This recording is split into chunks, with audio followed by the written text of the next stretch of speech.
আমি কিতাবের মধ্যে পড়েছি হযরতে মূসা আলাইহিস সালাম যখন ফেরাউনের কাছে দাওয়াত নিয়ে যাইতো তখন ফেরাউন বিভিন্নভাবে হযরতে মূসা আলাইহিস সালামকে অপমান করত, বিভিন্নভাবে তাকে গালিগালাজ করত, তাকে জাদুকর বলতো, বিভিন্নভাবে তাকে পাকড়াও করত। তো ফেরাউনের জাদুকর ছিল, অনেকগুলো জাদুকর।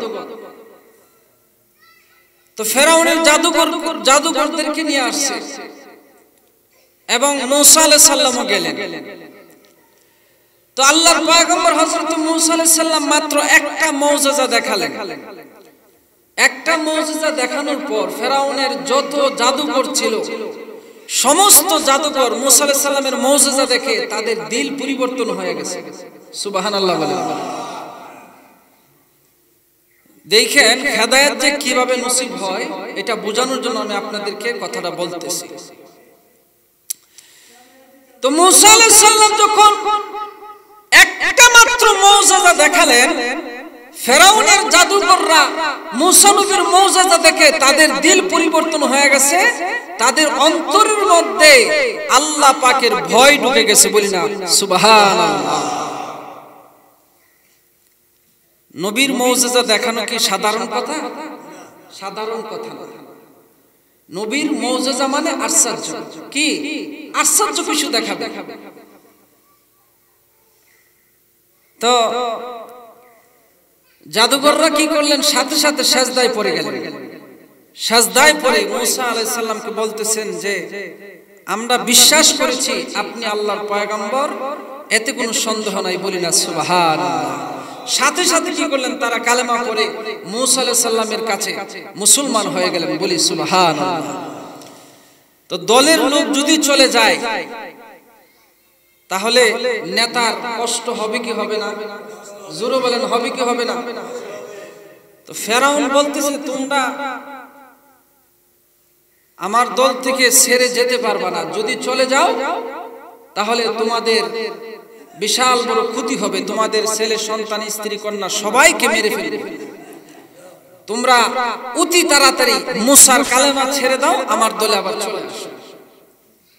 তখন জাদুকররা বলছিল যে না, একবার যেহেতু কালেমা পড়েই নিয়েছি, ঈমান যেহেতু এনেই ফেলছি, তো জীবন চলে যাবে, ছেলে মেয়ে সব চলে যাক, বাড়ি গাড়ি সব চলে যাক, কিন্তু মূসা আলাইহিস সালামের কদম ছাড়বো না, মূসা আলাইহিস সালামের আল্লাহর কালেমাও ছাড়বো না। বলি না সুবহানাল্লাহ। চিন্তা করেন, তারা ছিল জাদুকর, অটোমেটিক আল্লাহ পাক তাদেরকে কতটুকু হেদায়েত দান করার কারণে তারা এত পরিবর্তন হতে পেরেছে। কথা ঠিক না বেটি? যে কতটুকু আল্লাহ তাআলা দয়া করলে তারা এত পরিবর্তন হতে পারে।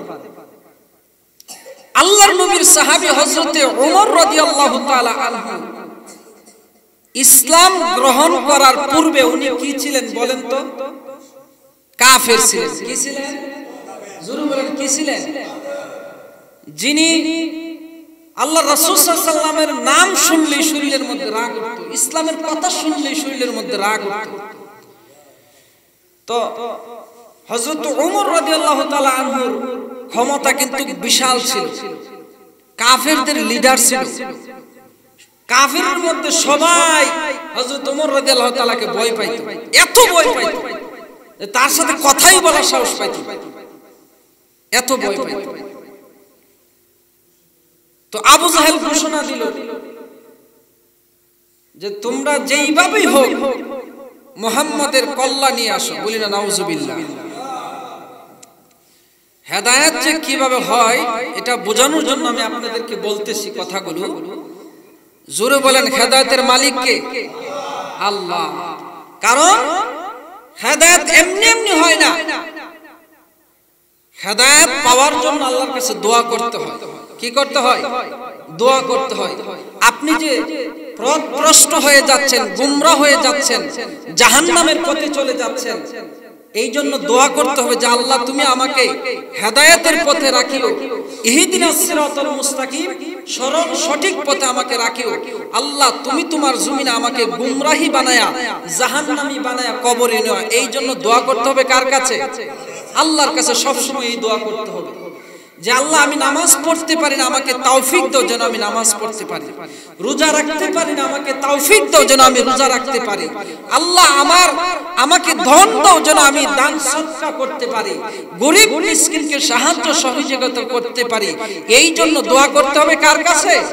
আল্লাহর কাছে দোয়া করতে হবে। তো হযরত ওমর আল্লাহ রাসূল সাল্লাল্লাহু আলাইহি সাল্লামের কল্লা মুবারক আনার জন্য রওনা হয়ে গেলেন। রাস্তায় দেখা হলো মুরব্বির সাথে। তো বলতেছে ওমর তুমি কোথায় যাচ্ছ এত রাগ নিয়ে? তোমার দুই চক্ষু লাল হয়ে গেছে। যাচ্ছি মুহাম্মাদের কল্লা আনার জন্য। তখন বৃদ্ধ লোক বলতেছে যে তুমি মুহাম্মাদের কল্লা আনতে যাচ্ছ?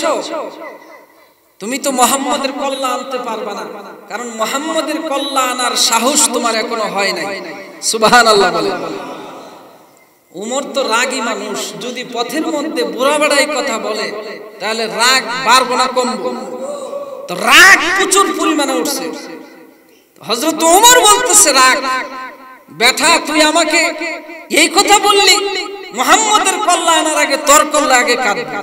নাউজুবিল্লাহ। তো মুরব্বি ছিল আবার জ্ঞানী মানুষ, থামো এত রাগ দেখায়ও না। তুমি যার কল্লা আনতে যাচ্ছ তার কালেমা পড়েই তোমার বোন এবং ভগ্নিপতি মুসলমান হয়ে গেছে। জোরে কন্যা একটু সুবহানাল্লাহ। তো বোঝা গেল হযরতে ওমর যখন এই কথা শুনলেন, শোনার পরে রাগ আরো 2 গুণ বেড়ে গেছে। মুহাম্মাদের দরবারে যাব না, আগে বোনের দরবারে যাব। দৌড়ায় গেলেন বোনের দরবারে। দূর থেকেই শোনা যাচ্ছে কোরআনের তেলাওয়াত। সুবহানাল্লাহ। কোরআনের তেলাওয়াত শোনা যাচ্ছে। দৌড়ায় বলতেছে যে তুই এই কোরআন তেলাওয়াত করতেছিস, কোনো কথা নাই। বহিনের শরীরের মধ্যে আঘাত করতে শুরু করলেন। এত আঘাত করতেছে আর এই দিকটা কোরআন তেলাওয়াত করতেছে, কিন্তু আঘাতও করতেছে, কোরআন তেলাওয়াত বন্ধ হয় নাই। বলি না সুবহানাল্লাহ। তখন সর্বশেষে দেখা যাচ্ছে বোনের শরীর দিয়ে রক্ত আসতেছে। ভাই তো মায়া লাগছে যে বোন তোকে এত মারলাম, এত মারার পরও তুই কোরআন তেলাওয়াত ছাড়লি না। এই কোরআনের মধ্যে কি আছে আমাকে আগে বল, আমি আগে দেখব। সুবহানাল্লাহ, আল্লাহু আকবার। তো কোরআনও হলো একটা জিন্দা মুজিজা। কোরআন কি?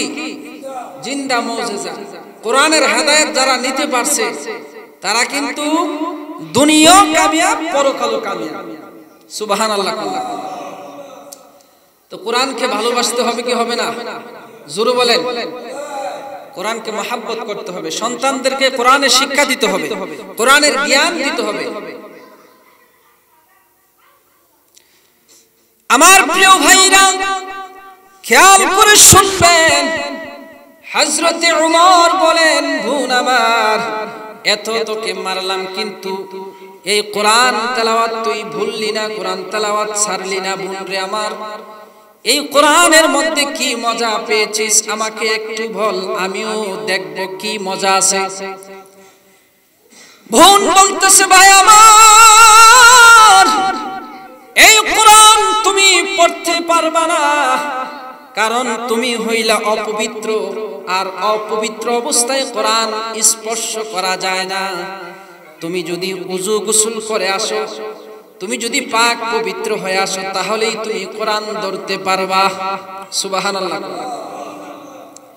এক পর্যায়ে দেখা গেল হযরত ওমর নবীজির দরবারে গেলেন। নবীজির দরবারে গেলেন, তরবারি হাতের মধ্যে নবীজির দরবারে যাচ্ছেন। আবু বকর ওমর বসা।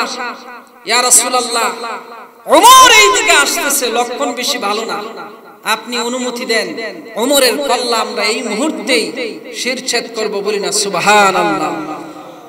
আচ্ছা, একটা কথা আওয়াজ করে বলবেন, হযরতে ওমর যে নবীজির দরবারে আসতেছে, আমার নবীজি হযরতের ওমরের মনের কথা জানে কি জানে না?